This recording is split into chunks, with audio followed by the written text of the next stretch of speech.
നമ്മുടെയൊക്കെ ജീവിതത്തിന്റെ അൾട്ടിമേറ്റ് ആയ ലക്ഷ്യം ഒരു ദിവസത്തിന്റെ ഒടുവിൽ, അല്ലെങ്കിൽ ഒരു മാസത്തിന്റെ ഒടുവിൽ, ആണ്ടിന്റെ ഒടുവിൽ നമ്മൾ നമ്മളോട് ചോദിക്കും, ഈ ദിവസം, ഈ ആഴ്ച, ഈ വർഷം, ഈ മാസം സന്തോഷകരം ആയിരുന്നോ എന്ന്.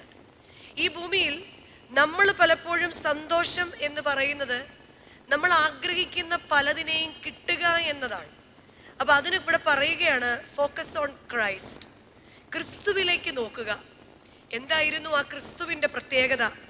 ക്രിസ്തുവിന്റെ പ്രത്യേകത, തൻ്റെ മുൻപിൽ വെച്ചിരിക്കുന്ന സന്തോഷത്തെ ഓർത്തിട്ട് അവൻ ഈ ഭൂമിയിൽ ലോകം വെച്ചിരിക്കുന്ന സന്തോഷത്തെ ഉപേക്ഷിച്ച് അതിനെ അലക്ഷ്യമാക്കി ക്രൂശിനെ സഹിക്കാൻ തന്നെ തന്നെ ഏൽപ്പിച്ചു കൊടുക്കുകയാണ്.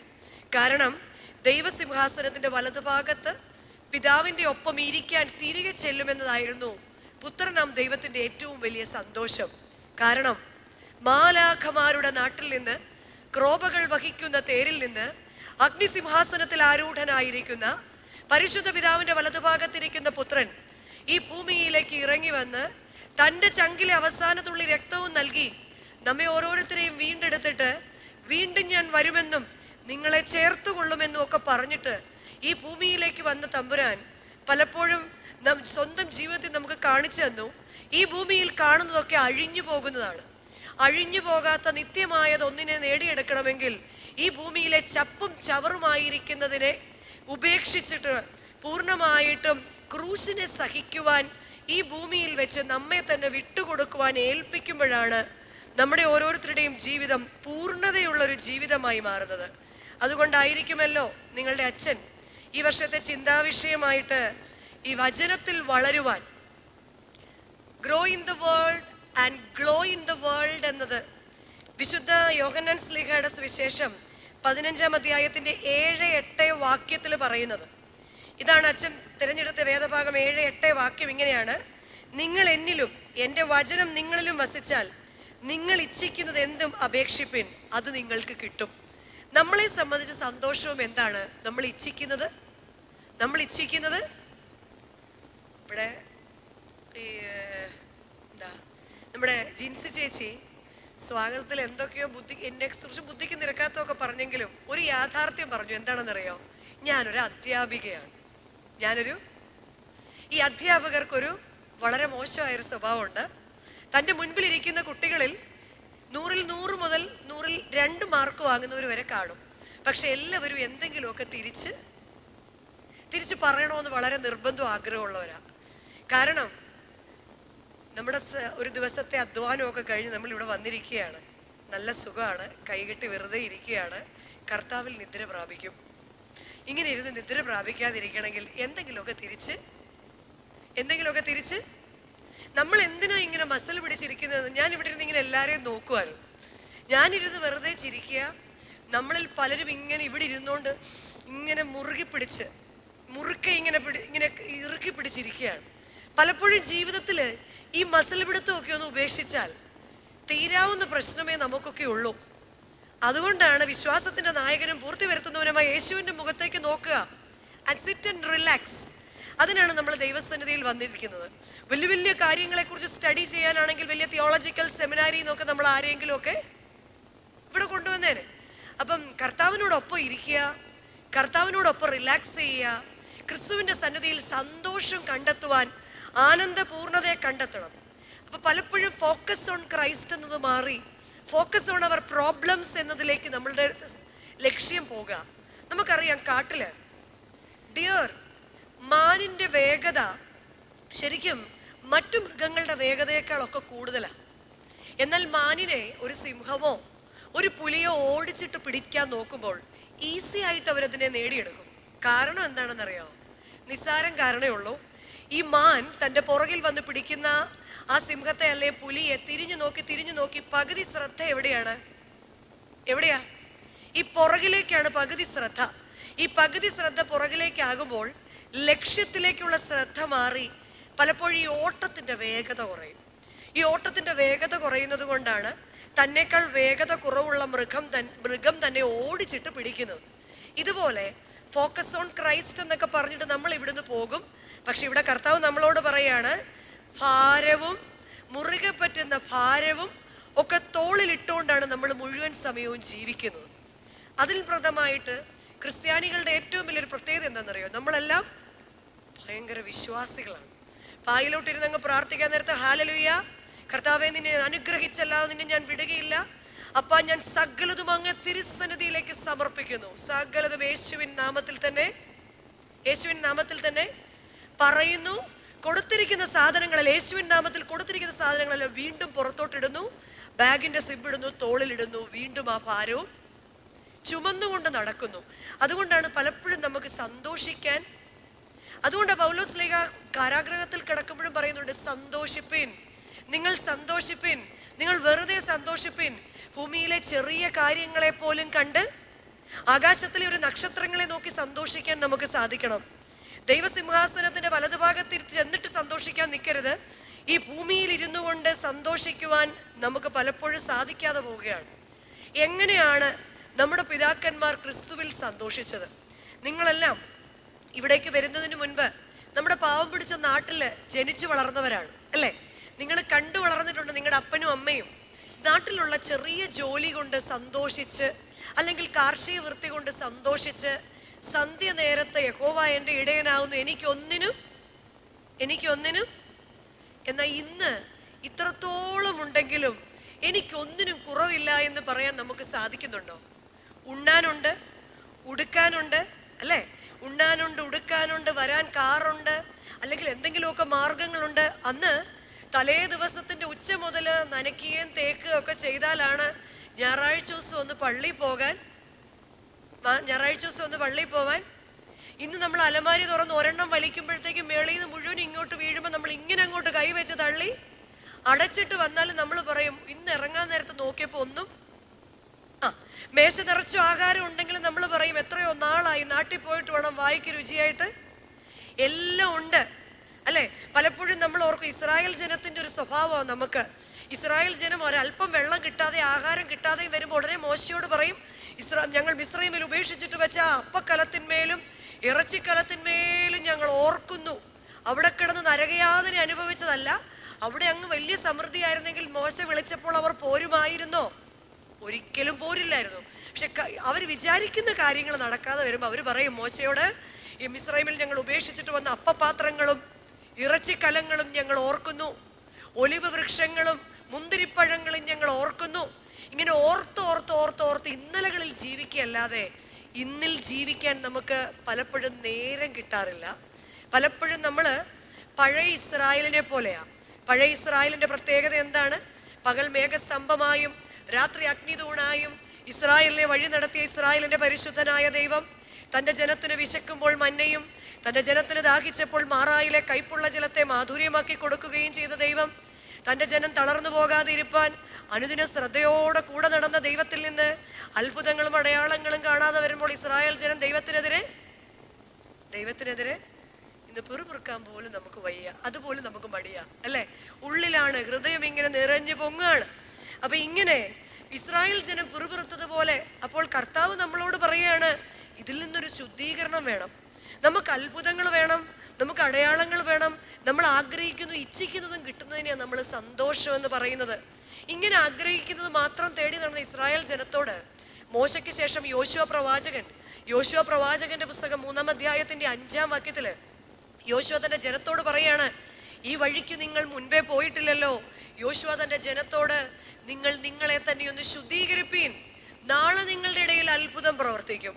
നിങ്ങളുടെ ഇടയിൽ ഒരു ശുദ്ധീകരണം. യഥാർത്ഥത്തിൽ വചനം എന്തിനു വേണ്ടിയുള്ളതാണ്?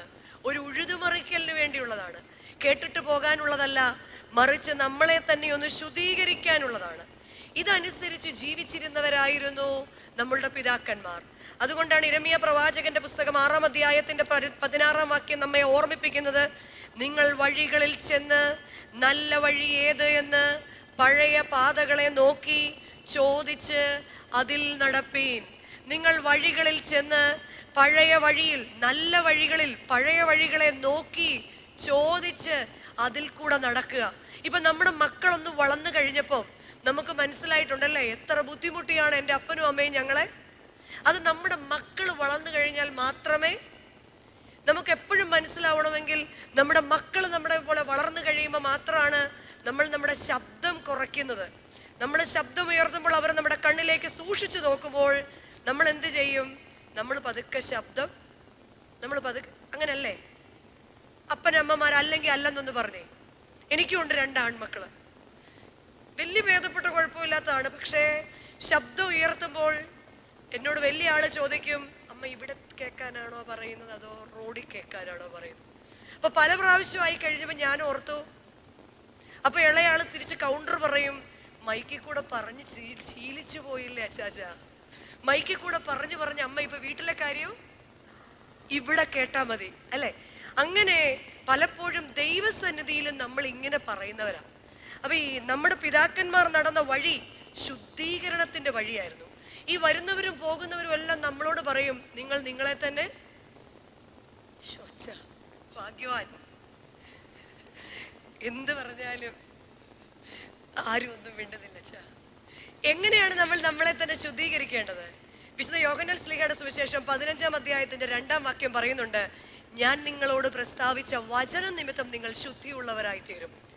വചനം നിമിത്തം മാത്രമേ ഒരു ശുദ്ധീകരണം, വചനം നിമിത്തം മാത്രമേ ഒരു സൗഖ്യം, വചനം നിമിത്തം മാത്രമേ ഒരു മാനസാന്തരം, വചനം നിമിത്തം മാത്രമേ ഒരു ഉണർവ് നമ്മളുടെ ഇടയിൽ നടക്കുകയുള്ളൂ.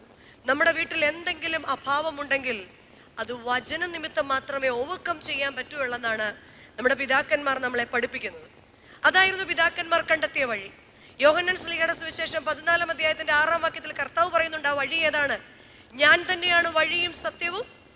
അതെങ്കിലും പറ, ഞാൻ തന്നെയാണ് വഴിയും സത്യവും, ഞാൻ തന്നെയാണ് ഈ വഴിയും സത്യവും ജീവനും എന്ന് കർത്താവ് തമ്പുരാൻ രണ്ടാമത് പറയാം. ഒന്നാമത് പറയുന്നു യോഹന്നാൻ ശ്ലീഹയുടെ സുവിശേഷം 15-ാം അധ്യായത്തില്, ഞാൻ നിങ്ങളോട് പ്രസ്താവിച്ച വചന നിമിത്തം നിങ്ങൾക്ക് ശുദ്ധിയുള്ളവരായി തീരാം.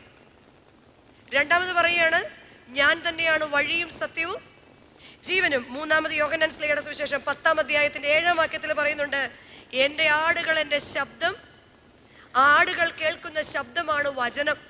അതാണ് വീണ്ടും യോഹന്നാൻ ശ്ലീഹയുടെ പുസ്തകം 1-ാം അധ്യായം തുടങ്ങുന്നത്. ആദിയിൽ വചനമുണ്ടായിരുന്നു, വചനം ദൈവത്തോട് കൂടിയായിരുന്നു, വചനം ദൈവം തന്നെയായിരുന്നു. ഈ വചനം എന്റെയും നിങ്ങളുടെയും ഇടയിൽ ഇറങ്ങി വസിച്ച ഇമ്മാനുവൽ, ദൈവം നമ്മോട് കൂടെയാണ്. ആവർത്തന പുസ്തകം 30-ാം അധ്യായത്തിൽ കാണുന്നുണ്ട്, ഈ വചനം ദൂരത്തെങ്ങല്ല, വായിലും നിന്റെ ഹൃദയത്തിലും തന്നെയാണ്, അല്ലെങ്കിൽ തന്നെ ഉണ്ടായിരിക്കണമെന്ന്. ഇതിനെ അനുസരിച്ച് മുന്നോട്ട് പോയവരായിരുന്നു നമ്മളുടെ പിതാക്കന്മാർ. ഈ വചനം കേട്ട് നിങ്ങൾ ഫലം കായ്ക്കുമ്പോൾ എൻ്റെ പിതാവ് നിങ്ങളിൽ പ്രസാദിക്കുകയും നിങ്ങൾ എൻ്റെ ശിഷ്യന്മാരായി തീരുകയും ചെയ്യും. അങ്ങനെയെങ്കിൽ ഈ വചനം നിമിത്തമാണ് ഈ സൗഖ്യമുണ്ടാകുന്നതെങ്കിൽ എന്താണ് വചനം? നമ്മൾ വചനം കേൾക്കാത്തത് കൊണ്ടാണോ മാറാത്തത്? ഇപ്പൊ നമുക്ക് കുക്ക് ചെയ്യണമെങ്കിൽ എന്ത് വേണം? എന്നോട് കൂടുതൽ ആളുകൾ അവർ സന്തോഷത്തോടെ ഓടി വന്ന് അറിയാതെ പറഞ്ഞ, കൊച്ചുമ്പോൾ ഞാൻ അടുക്കള കുക്ക് ചെയ്യാൻ നേരത്ത് അപ്പൊ ഞാൻ ഓർക്കും, അയ്യോ കഷ്ടം, ദൈവത്തിന്റെ വചനം ഞാൻ എന്ത് ചെയ്യുമ്പോ പോലും ഉപയോഗിക്കുന്നു. കുക്ക് ചെയ്യുമ്പോ പോലും അല്ലേ, ഓൺലൈനിന്റെ കോവിഡിന്റെ ഒക്കെ സമയത്ത് നമുക്ക് നഖം വെട്ടാനും പത്രം വായിക്കാനും പോലും ഓൺ ചെയ്ത് വെക്കാൻ ഓപ്ഷൻ ഉണ്ട്. നമുക്ക് ഒരുപാട് ഓപ്ഷൻ ഉണ്ട്. അതുകൊണ്ട് ഓപ്ഷൻ ഉണ്ട്, ഗ്രോയിങ് ഇല്ല, ഗ്ലോയിങ്ങും ഇല്ല, കേൾക്കുകയും മറക്കുകയും ചെയ്യാണ്. വചനം കേട്ട് നിങ്ങൾ നിങ്ങളെ തന്നെ ചതിക്കാതിരിപ്പാൻ സൂക്ഷിച്ചു കൊള്ളുവീനെന്ന് യാക്കോബ് ശ്ലീഹയുടെ ലേഖനം നമ്മെ ഓർമ്മിപ്പിക്കുന്നുണ്ട്. വീണ്ടും എബ്രായ ലേഖകൻ 2-ാം അധ്യായത്തിന്റെ ആദ്യ വാക്യത്തിൽ പറയുന്നുണ്ട്, വചനം വെറുതെ ഒഴുകി പോകാതിരിപ്പാൻ സൂക്ഷിച്ചു കൊള്ളുവീൻ. കാരണം എന്താണ് വചനം? യെരമ്യാ പ്രവാചകന്റെ പുസ്തകം 23-ാം അധ്യായത്തിന്റെ 29-ാം വാക്യം പറയുന്നുണ്ട്, ദൈവത്തിന്റെ വചനമോ അത് തീ പോലെയും അത് പാറയെ തകർക്കുന്ന ചുറ്റിക പോലെയുമാണെന്ന്. ദൈവത്തിന്റെ വചനമോ അത് തീ പോലെയും പാറയെ തകർക്കുന്ന ചുറ്റിക പോലെയാണ്. തീക്കകത്തൂടെ കടന്നുപോയ സ്വർണം ശുദ്ധീകരിക്കുന്നത് പോലെ ഈ വചനം കേൾക്കുകയല്ലാതെ അപ്പനായ എൻ്റെ ഉള്ളിൽ, അമ്മയായ എൻ്റെ ഉള്ളിൽ ക്രിയ ചെയ്യുന്നില്ല എങ്കിൽ ഈ വചന കേൾവിയും ഇത്രയും ദൂരം ആളുകൾ വരുന്നതുമൊക്കെ വെറുതെയാ. കാരണം 1 തെസ്സലോനിക്കർ 2-ാം അധ്യായത്തിന്റെ 13-ാം വാക്യത്തില് പൗലോസ് ശ്ലീഹ പറയുന്നുണ്ട്, ഞങ്ങൾ പ്രസംഗിച്ച ദൈവവചനം നിങ്ങൾ കേട്ടു, മനുഷ്യന്റെ വചനമായിട്ടല്ല, സാക്ഷാലാകുന്നത് പോലെ ദൈവത്തിന്റെ വചനമായിട്ട് തന്നെ കൈക്കൊണ്ടതിനാൽ ഞങ്ങൾ ദൈവത്തെ ഇടപെടാതെ സ്തുതിക്കുന്നു. ഞങ്ങൾ നിങ്ങളോട് പ്രസ്താവിക്കുന്ന വചനങ്ങൾ ദൈവവചനമായിട്ട് നിങ്ങൾ കേൾക്കുമ്പോൾ മാത്രമേ ഈ വചനം ജഡം ധരിച്ച് നമ്മളുടെ ഇടയിൽ പ്രവർത്തിക്കുകയുള്ളൂ. പിന്നെ വേറൊരു കാര്യമുണ്ട്, വചനം കേൾക്കുമ്പോൾ നമ്മൾ പലപ്പോഴും ഓർക്കും ഇതനുസരിച്ച് പറ, ഇതനുസരിച്ച് ജീവിക്കണം. പക്ഷെ നമ്മളെ കൊണ്ട് സാധിക്കാറുണ്ടോ? 2 ദിവസം 3 ദിവസം പിന്നെയും നമ്മൾ പറയും എൻ്റെ ഇറിറ്റേഷൻ എൻ്റെ കൂടെയുള്ള ആളാണ്, ഞാൻ അല്ലെങ്കിൽ വളരെ ഞാൻ വലിയ കുഴപ്പമില്ലാത്ത ഒരാളാണ്, എൻ്റെ കൂടെയുള്ളത് ആരാണ്? എൻ്റെ കൂടെയുള്ള ആളാണ്, അല്ലെങ്കിൽ ഞാൻ എക്സ്പെക്ട് ചെയ്ത പോലത്തെ മക്കളല്ല, ഞാൻ എക്സ്പെക്ട് ചെയ്ത പോലത്തെ ഒരു ജോലിയല്ല. എന്നാൽ ദൈവത്തിന്റെ വചനം പറയാ, യെശയ്യാ പ്രവാചകന്റെ പുസ്തകം 57-ാം അധ്യായത്തിന്റെ 15-ാം വാക്യം പറയുകയാണ്, എന്താ വചനം നമ്മുടെ ഉള്ളിലിരിക്കാത്തത്? ഉന്നതനും ശാശ്വതവാസിയും മഹാപരിശുദ്ധൻ എന്ന നാമമുള്ളവനുമായ ഞാൻ താഴ്മയും മനസ്താപവും ഉള്ളവനാകയാൽ താഴ്മയുള്ളവരുടെയും മനസ്താപമുള്ളവരുടെയും ഹൃദയത്തിൽ മാത്രമാണ് വസിക്കുന്നത്. ഉന്നതനും ശാശ്വതവാസിയും മഹാപരിശുദ്ധനുമാണ് ഞാനെങ്കിലും താഴ്മയും മനോവിനയവും ഉള്ളവനാണ് ഞാൻ, സാക്ഷാൽ ദൈവം. എന്നിട്ട് പറയാ, താഴ്മയുള്ളവരുടെയും മനസ്താപമുള്ളവരുടെയും ഹൃദയത്തിൽ മാത്രമാണിത് ഇറങ്ങി വസിക്കുന്നത്. അല്ലെ? കേവലം ഒരു കന്യകയുടെ ഉള്ളിൽ, ഒരു ബാലികയുടെ ഉള്ളിൽ, അന്തപുരത്തിൽ രാജ്ഞിമാരെല്ലാം മശിഹായെ പ്രസവിപ്പാൻ ഒരുങ്ങിയിരുന്ന സമയത്ത് കൊള്ളാവുന്ന പെണ്ണുങ്ങൾ അന്ന് അവിടെ ഉണ്ടായിരുന്നിട്ടും ഒരു കൊച്ചു ബാലികയുടെ ഉള്ളിൽ ഇറങ്ങി ജഡം ധരിച്ച വചനം 9 മാസം കൊണ്ട് പൂർണ്ണ രൂപമായി, മനുഷ്യരൂപമായി വചനം നമ്മുടെ ഇടയിൽ ജഡമായി വസിച്ചു. കേൾക്കുന്ന നാളു മുതൽ നമ്മുടെ ചെവിയിൽ കൂടെ കേൾക്കുകയും വചനമായ ദൈവത്തെ പരിശുദ്ധ കുർബാനയായ അധരത്തിൽ കൂടെ ഏറ്റുവാങ്ങുകയും ചെയ്തിട്ടും എന്തേ നമ്മളാരും വിശുദ്ധരായി തീരുന്നില്ല എന്നത് വലിയൊരു ചോദ്യം തന്നെ നമ്മളോട് തന്നെ ചോദിക്കണം. വചനം എന്ന 3 അക്ഷരം വായും ചായും നമുമാണ്. പക്ഷേ വാഗ്ദത്തമാണ്. അപ്പോസ്തലപ്രവൃത്തി 2-ാം അധ്യായത്തിന്റെ 39-ാം വാക്യം പറയുകയാണ്, വാഗ്ദത്തം നമുക്കും നമ്മളുടെ മക്കൾക്കും നമ്മൾ കൂട്ടിവരുത്തുന്ന ദൂരസ്ഥന്മാർക്കും ഉള്ളതാണ്. വചനം ആർക്കുള്ളതാണ്? വചനം നമുക്കുള്ളതാണ് എന്ന് പറയുമ്പോൾ അബ്രഹാം വൃദ്ധനായിരുന്നു, സാറയുടെ ഗർഭപാത്രം നിർജീവമായിരുന്നു. എങ്കിലും അബ്രഹാം ആശയ്ക്ക് വിരോധമായി ആശിച്ചു, വചനത്തെ ആശയ്ക്ക് വിരോധമായി ആശിച്ചു, അതവന് നീതിയായി കണക്കിട്ടു. അപ്പൊ വാഗ്ദത്തം, എനിക്ക് എൻ്റെ തലമുറയെ കുറിച്ചുള്ള ആഗ്രഹങ്ങളെ സാധിച്ചെടുക്കുവാൻ ദൈവത്തിന്റെ വചനം, അന്ധന് കാഴ്ച കൊടുത്ത വചനം, ചെകിടന് കേൾവി കൊടുത്ത വചനം, തളർവാദ രോഗിയെ നടത്തിയ വചനം, എന്റെയും നിങ്ങളുടെയും കുടുംബത്തിലെ നടക്കാത്ത പ്രശ്നങ്ങളെ നടത്തണമെങ്കിൽ ഈ വചനം ജഡമായി നമ്മുടെ ഇടയിൽ വസിക്കണം. ഈ വാഗ്ദത്തത്തെ ഏറ്റെടുക്കുവാൻ ത്രാണിയുള്ള അപ്പന്മാരും അമ്മമാരും യുവതി യുവാക്കന്മാരും തലമുറകളിൽ എഴുന്നേൽക്കണം. വചനം കേൾക്കുക മാത്രമല്ല, വചനം അനുസരിക്കുന്നവരാകുവാൻ, വാഗ്ദത്തങ്ങൾക്ക് വേണ്ടി ഇടുവിൽ നിന്ന് പ്രാർത്ഥിക്കുവാൻ. ഇന്ന് എന്നോട് ഒരാൾ പറഞ്ഞു, എനിക്ക് മക്കളില്ലായിരുന്നു, എന്നാൽ ഞാൻ ആശയ്ക്ക് വിരോധമായി ആശിച്ചു, ഒരു കുഞ്ഞിന്റെ ഉടുപ്പ് കയ്യിൽ കൊണ്ട് ഞാൻ പ്രാർത്ഥിച്ചു, എനിക്ക് ദൈവം ഒരു മകളെ തന്ന് അനുഗ്രഹിച്ചു. ആശയ്ക്ക്, നിങ്ങളുടെ ഇടയിൽ തന്നെ ഇരിപ്പുണ്ട്, ആശയ്ക്ക് വിരോധമായിട്ട് ആശിച്ചു, അത് നീതിയായിട്ട് കണക്കിട്ടു. ദൈവത്തിന്റെ സന്നിധിയിൽ പലപ്പോഴും നീതിയോടുകൂടി പ്രാർത്ഥിക്കുവാൻ നമുക്ക് വചനത്തിലൂടെ സാധിക്കണം. വചനത്തെ ഉരുവിട്ട് പ്രാർത്ഥിക്കാൻ സാധിക്കണം. 2 വചനത്തിന്റെ ചലിക്കുന്നതും ചലിപ്പിക്കുന്നതുമായിരിക്കണം വചനം. യെഹെസ്കേൽ പ്രവാചകന്റെ പുസ്തകം 37-ാം അധ്യായത്തില് യെഹെസ്കേൽ പ്രവാചകനെ ഒരു അസ്ഥികൂമ്പാരത്തിന്റെ മുൻപിൽ നിർത്തിയിട്ട് യഹോവ ചോദിക്കുന്നുണ്ട്, അല്ലയോ ദൈവത്തിന്റെ പുരുഷ, ഈ അസ്ഥികൾ, ഈ ഉണങ്ങിയ അസ്ഥികൾ നമ്മളോട്, എന്നോട്, നിങ്ങളോട്, നമ്മുടെ ജീവിതത്തിന്റെ അവസ്ഥകളോട്, നമ്മുടെ ജോലികളോട്, നമ്മളുടെ വാർദ്ധക്യ സഹജമായ പ്രശ്നങ്ങളോട്, നമ്മുടെ ആരോഗ്യത്തിന്റെ കുറവുകളോട്, നമ്മളുടെ മക്കളുടെ കാര്യങ്ങളുടെ മേല് കർത്താവ് ചോദിക്കുന്നുണ്ട്, ഈ ഉണങ്ങിയ അവസ്ഥകളിൽ മാറ്റമുണ്ടാകുമോ? ഈ ഉണങ്ങിയ അവസ്ഥയിൽ മാറിയൊരു ജീവിതം ഉണ്ടാകുമോ? ദൈവത്തിന്റെ പുരുഷൻ പറഞ്ഞു, യഹോവയെ അവിടുന്ന് അറിയുന്നു. ദൈവത്തിന്റെ വചനം ഈ അസ്ഥിയിന്മേലേക്ക് വീശിയപ്പോൾ അസാധ്യമായത് സാധ്യമായി തീർന്നു.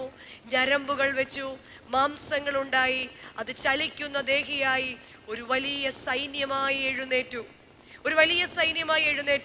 ദൈവത്തിന്റെ വചനത്തെ ഉരുവിട്ട് പ്രാർത്ഥിക്കുമ്പോൾ കുടുംബത്തിന്റെ അസാധ്യതകളെ സാധ്യമാകുകയും നമ്മൾ ചലിക്കുകയും ചലിപ്പിക്കുകയും ചെയ്യും. നമ്മുടെ ഒരു പ്രശ്നം എന്താണെന്നറിയോ? നമ്മുടെ പ്രധാന ജോലി കൂടെയുള്ളവരെ ചലിപ്പിക്കുക. നമുക്കെന്തില്ല? ഏറ്റവും കൂടുതൽ ഇടപാട് നടത്താൻ ബുദ്ധിമുട്ട് ചില സമയത്ത് ഏറ്റവും കൂടുതൽ പ്രാർത്ഥിക്കുന്നവരോടാണ്. കാരണം കരയ്ക്കൂടെയും പറ്റത്തില്ല, പുറമേ അവരാരാണ്? ആമേൻ കർത്താവേ. വേഗം വരണമേയാ. പക്ഷെ ഒരു തരത്തിൽ കരയ്ക്കൂടെയും വെള്ളത്തിൽ കൂടെയും പറ്റാത്ത ഒരവസ്ഥയാണ്. കഴിഞ്ഞ ദിവസം ഞാനൊരു ഒരാളോട് സംസാരിച്ചു. എപ്പോഴും ആ കുട്ടിയുടെ മുഖം ഇങ്ങനെ, ആ ടീച്ചറിന്റെ മുഖം ഇങ്ങനെ മ്ലാനമായിട്ടിരിക്കും. ഞാൻ ടീച്ചറിനോട് ചോദിച്ചു, എന്താ പ്രശ്നം? വീട്ടിൽ ഒരു സമാധാനവും ഇല്ല. ഞാൻ ചോദിച്ചു, ഹസ്ബൻഡ് മദ്യപിക്കുവോ? എന്നാ എന്ത് നന്നായേനെ, കുറച്ച് സമയം ബോധം കെട്ട് അവിടെ കിടക്കുകയിലും. പിന്നെ ഞാൻ ചെന്ന പള്ളി പോത്തില്ലേ? പള്ളിന്ന് ഇറങ്ങത്തില്ല. പള്ളി പോത്തില്ലേ? അല്ല, പള്ളിന്ന് ഇറങ്ങാറില്ല. പള്ളിയുണ്ട്, കൊയറുണ്ട്, ട്രസ്റ്റിയാണ്, പ്രാർത്ഥനായോഗത്തിന്റെ മുഴുവൻ കേറ്ററിംഗ് വീട്ടിലാണ്, വെളുക്കോളം എല്ലാം ഉണ്ട്. പക്ഷേ പരസ്പര സ്നേഹമില്ല, ദൈവസ്നേഹമില്ല. ദൈവസ്നേഹം ഉള്ളിൽ വസിക്കുമ്പോൾ മാത്രമാണ്. ഉണങ്ങിയ അസ്ഥികൾ, ചിലപ്പോൾ എൻ്റെ ദേഷ്യമായിരിക്കും എൻ്റെ ഉണങ്ങിയ അസ്ഥി, ചിലപ്പോൾ എൻ്റെ എടുത്തിയാട്ടമായിരിക്കും, ചിലപ്പോൾ എൻ്റെ അവിശ്വാസമായിരിക്കും, ചിലപ്പോൾ മറ്റുള്ളവരെ അംഗീകരിക്കാനുള്ള എൻ്റെ ബുദ്ധിമുട്ടായിരിക്കും, ചിലപ്പോൾ ഒന്ന് താന്നു കൊടുക്കാൻ പറ്റാത്തതായിരിക്കും, ചിലപ്പോൾ ഒരു വാക്കിന് വിട്ടുകൊടുക്കാൻ പറ്റാത്തതായിരിക്കും. എവിടെയാണ് ദൈവമേ എന്നിലൊരു ചലനം ഉണ്ടാകേണ്ടത്? കൂടെ ഇരിക്കുന്നയാളിൻ്റെ അല്ല, എൻ്റെ ഉള്ളിൽ എവിടെയാണ് ഒരു ചലനം ഉണ്ടാകേണ്ടത്? 3 നമുക്കായിട്ടുള്ളതാണ്. 1 യോഹന്നാൻ 3-ാം അധ്യായത്തിന്റെ 1-ാം വാക്യം, കാൺമീൻ, നാം ദൈവമക്കളാകുവാൻ അവൻ നമുക്ക് അധികാരം നൽകിയിരിക്കുകയാണ്. ഈ വചനം നമ്മളുടെ ഇടയിൽ വസിക്കുമ്പോൾ മാത്രമാണ് നമ്മളുടെ ഇടയിൽ ഒരു അനുഗ്രഹം ഉണ്ടാവുന്നത്. അതുകൊണ്ടാണ് അച്ഛൻ ഇത് തിരഞ്ഞെടുത്തത്. വചനത്തിലൂടെ വളരാനും വചനത്തിലൂടെ തിളങ്ങാനും നമ്മുടെ ഓരോരുത്തരുടെയും ജീവിതത്തിൽ സാധിക്കുമ്പോൾ മാത്രമാണ് അനേകരെ ദൈവസന്നിധിയിലേക്ക് ആകർഷിക്കുവാൻ ഇനിയുള്ള കാലത്ത് നമ്മളെ കൊണ്ട് സാധിക്കുകയുള്ളൂ. കാരണം നമ്മുടെയൊക്കെ അപ്പന്മാരുടെ മാതൃക നമ്മൾ പിന്തുടർന്നു. പക്ഷെ ഇന്നത്തെ മക്കളെ സംബന്ധിച്ച് എല്ലാം വൈ എന്ന് ചോദിക്കുന്നവരാ, അല്ലെ? ഒന്ന് കാണിച്ചു തരാമോ? എന്നാ ഒന്ന് കാണിച്ചു തന്നെ എന്ന് പറയുന്നവരാണ്. അവരുടെ മുൻപിൽ മദർ തെരേസ പറഞ്ഞത് മാത്രമേ നമുക്കും പറയാനുള്ളൂ. It is very easy to show examples, but it is very difficult to be an example. മാതൃകയാകാനാണ് ബുദ്ധിമുട്ട്. ദൂരെ ഇരിക്കുന്ന ഒരാളെ ചൂണ്ടിക്കാണിച്ചിട്ട് അതുപോലെ ആകാനല്ല, മറിച്ച് സ്വയം അപ്പനും അമ്മയും കുടുംബത്തിൽ വചനത്തിലൂടെ മാതൃകയാകുവാൻ നമുക്ക് ഓരോരുത്തർക്കും സാധിക്കണം. അതാണ് നമ്മുടെ പിതാക്കന്മാർ ഈ വചനത്തിന് ഇത്രമാത്രം പ്രാധാന്യം കൊടുത്തത്. അവർ കണ്ടെത്തിയ കർത്താവ് ആരായിരുന്നു? തൻ്റെ മുൻപിൽ വെച്ചിരിക്കുന്ന സന്തോഷമോർത്ത് ഈ ഭൂമിയിലെ അപമാനങ്ങൾ അലക്ഷ്യമാക്കി.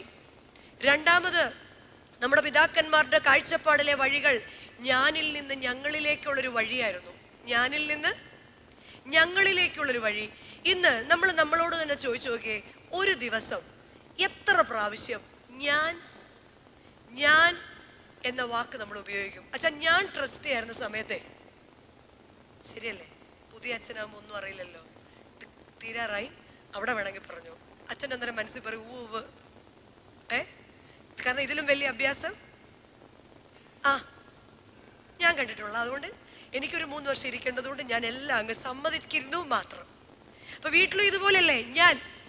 ഞാൻ പറയും, നീ വേണമെങ്കിൽ ഞാൻ ഇന്ന് ഇത്ര ഉണ്ടാക്കാൻ തീരുമാനിച്ചിട്ടുള്ളൂ, നിങ്ങൾ വേണമെങ്കിൽ പറ, കഴിച്ചോണം. ഇത് കേട്ട് നമ്മുടെ മക്കളും പറയും, അപ്പയ്ക്കും അമ്മയ്ക്കും എന്നെ അറിയാം, ഞങ്ങൾക്കറിയാം ഞങ്ങളുടെ കാര്യം. എന്നാൽ ഇതുകൊണ്ടാണ് കർത്താവ് തമ്പുരാനോട് ശിഷ്യന്മാർ ചോദിച്ചു എങ്ങനെയാ പ്രാർത്ഥിക്കേണ്ടത്. കർത്താവ് മറുപടിയായിട്ട് പറഞ്ഞു, സ്വർഗസ്ഥനായ, അറിയില്ലേ, സ്വർഗസ്ഥനായ ഞങ്ങളുടെ പിതാവേ, തൻ്റെ പിതാവിനെ പോലും പകുത്തു നൽകാൻ തയ്യാറായിക്കൊണ്ട് പുത്രനാം ദൈവം പറയുകയാണ്, നിങ്ങൾ പ്രാർത്ഥിക്കുമ്പോൾ സ്വർഗസ്ഥനായ ഞങ്ങളുടെ. എന്നാൽ ഒരിക്കല് ഒരു കുഞ്ഞിനോട് ഒരു കവി ചോദിച്ചു, ആരെയാണ് നിനക്ക് ഏറെ ഇഷ്ടം? കുഞ്ഞു പറഞ്ഞു, എന്നെയാണ് എനിക്ക് ഏറെ ഇഷ്ടം. പിന്നെ ആരെയാണ് എനിക്ക് ഏറെ ഇഷ്ടം? എന്നോടുള്ള എൻ്റെ ഇഷ്ടം തീരുന്നില്ലല്ലോ, ഞാനൊന്ന് മുറിക്കപ്പെടണം. നമുക്ക് നമ്മളോട് തന്നെ ചോദിക്കാം, ഒരു ദിവസം എത്ര പ്രാവശ്യം പലപ്പോഴും എൻ്റെ കുടുംബ ജീവിതത്തിൽ ഈ ട്രാഫിക് സിഗ്നലിൽ കാണിക്കുന്ന ഒരു ആത്മസംയമനമെങ്കിലും കാണിച്ചിരുന്നെങ്കിൽ പല പ്രശ്നങ്ങളും ഇല്ലാതെ ആയേനെ, അല്ലേ? മഞ്ഞ ലൈറ്റ് കാണുന്ന പല സന്ദർഭങ്ങളിലും ഒന്ന് സാവധാനപ്പെട്ടിരുന്നെങ്കിൽ, ചുമന്ന ലൈറ്റ് കാണുന്ന സമയത്ത് ഞാനൊന്ന് നിർത്തിയിരുന്നെങ്കിൽ ആ വീട്ടിൽ വലിയ പ്രശ്നങ്ങൾ ഉണ്ടാകുമായിരുന്നില്ല എന്ന് നമുക്കറിയാം. നമ്മളെല്ലാം വലിയ ഭക്തന്മാരാണ്, അതുകൊണ്ടല്ലേ മെനക്കെട്ട് ഇവിടെ വന്നിരിക്കുന്നത്. എന്നാൽ യാക്കോബ് ശ്ലീഹയുടെ ലേഖനം 1-ാം അധ്യായത്തിന്റെ 26-ാം വാക്യത്തിൽ യാക്കോബ് ശ്ലീഹ ഓർമ്മിപ്പിക്കുക, ഒരുവന് തന്റെ നാവിന് കടിഞ്ഞാണിടാതെ ഹൃദയത്തെ വഞ്ചിച്ചുകൊണ്ട് താൻ ഭക്തനാണെന്ന് നിരൂപിച്ചാൽ അവന്റെ ഭക്തി ദൈവസന്നിധിയിൽ വ്യർത്ഥമാണ്. ഒരുവൻ തൻ്റെ നാവിന് കടിഞ്ഞാണിടാതെ ഹൃദയത്തെ വഞ്ചിച്ചുകൊണ്ട് താൻ ഭക്തനാണെന്ന് സ്വയം നിരൂപിച്ചാൽ അവന്റെ ഭക്തി ദൈവസന്നിധിയിൽ വ്യർത്ഥമാണ്. പലപ്പോഴും നമ്മൾ പറയും, പോട്ടടി, എനിക്ക് ദേഷ്യം വന്നപ്പോൾ ഞാൻ പറഞ്ഞതേ ഉള്ളൂ, എൻ്റെ മനസ്സിലെങ്ങും ഒന്നുമില്ല. പക്ഷെ ദൈവത്തിന്റെ വചനം പറയാ, ഹൃദയം നിറഞ്ഞു കവിയുന്നത് അത്രേ. അപ്പൊ ഇതിലേതാ വിശ്വസിക്കേണ്ടത്? ഹൃദയം നിറഞ്ഞു കവിയുന്നത് അത്രേ വായ് പ്രസ്താവിക്കുന്നത്. നമ്മുടെ വായ് പ്രസ്താവിക്കുന്നത് പലപ്പോഴും നമ്മുടെ ഹൃദയം നിറഞ്ഞു കവിയുന്നതാണ്. അപ്പൊ നമ്മുടെ മനസ്സിൽ ഒന്നുമില്ലെന്ന് പറഞ്ഞിട്ട് കാര്യമുണ്ടോ? നമ്മുടെ എല്ലാം കുടുംബജീവിതത്തോട് വലിയ സാമ്യമുള്ളൊരു കുടുംബജീവിതമുണ്ട്. 2 ശമൂവേൽ പുസ്തകം 6-ാം അധ്യായമാണ് ആ കുടുംബ പശ്ചാത്തലം. നമുക്കൊക്കെ അറിയാവുന്ന 2 പേരാണ് ദാവീദ് രാജാവും മീഖൾ രാജ്ഞിയും. ദാവീദ് രാജാവിന് ഒറ്റ ആഗ്രഹമേ ഉള്ളൂ, യഹോവയുടെ പെട്ടകം തന്റെ രാജ്യത്തിന്റെ അകത്ത് കൊണ്ടുവരണം. കെരൂബുകളുടെ മീതെ അധിവസിക്കുന്നവനായ യഹോവയുടെ പെട്ടകം തന്റെ രാജ്യത്തിന്റെ അകത്തേക്ക് കൊണ്ടുവരണം. ദാവീദ് രാജാവ് അക്ഷീണം പ്രയത്നിച്ചു. ഒടുവിൽ ആ ദിവസം വന്നെത്തി. ദാവീദ് രാജാവ് മതിമറന്ന് നൃത്തം ചെയ്യുകയാണ്. മുകളിലെ രാജകൊട്ടാരത്തിന്റെ കിളിവാതിലിൽ കൂടി നോക്കുമ്പോൾ മീഖൾ രാജ്ഞി കാണുകയാണ് തന്റെ ഭർത്താവായ രാജാവ്, ഒരു രാജ്യത്തിന്റെ രാജാവ് പഞ്ഞി നൂലങ്കി ധരിച്ച് നൃത്തം ചെയ്തുകൊണ്ടുവരുന്ന കാഴ്ച. മീഖൾ രാജ്ഞി ഇവിടെ 14 തൊട്ട് താഴേക്ക് വായിക്കുമ്പോൾ നമുക്ക് കാണാം 16-ാം വാക്യത്തില് മീഖൾ കിളിവാതിൽ കൂടി നോക്കി ദാവീദ് രാജാവിനെ കുതിച്ച് നൃത്തം ചെയ്യുന്നത് കണ്ട് ഹൃദയത്തിൽ നിന്ദിച്ചു എന്നാണ് ദൈവത്തിന്റെ വചനം.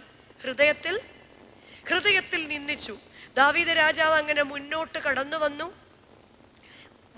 തന്റെ ജനങ്ങളെ അനുഗ്രഹിച്ചു. കൊട്ടാരത്തിനകത്തേക്ക് കയറി വീട്ടിലുള്ളവരെ അനുഗ്രഹിക്കാനായി കൈകൾ ഉയർത്തിയപ്പോൾ മീഖൾ രാജ്ഞിയുടെ മുഖത്ത് മാത്രം അത്ര കണ്ട് രസം പോരാ, അല്ലെ?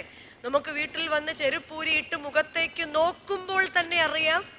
എന്നിട്ടും നമ്മൾ മൈൻഡ് ചെയ്യുന്നില്ല എന്ന് കണ്ടു കഴിയുമ്പോൾ ഉക്രൈനിലേക്ക് ബോംബാക്രമണം പോലെ വലിയ ശബ്ദങ്ങൾ, ഇങ്ങനെ പാത്രങ്ങൾ ഇങ്ങനെ വീഴുന്ന ശബ്ദങ്ങൾ കേൾക്കാം, അല്ലെ?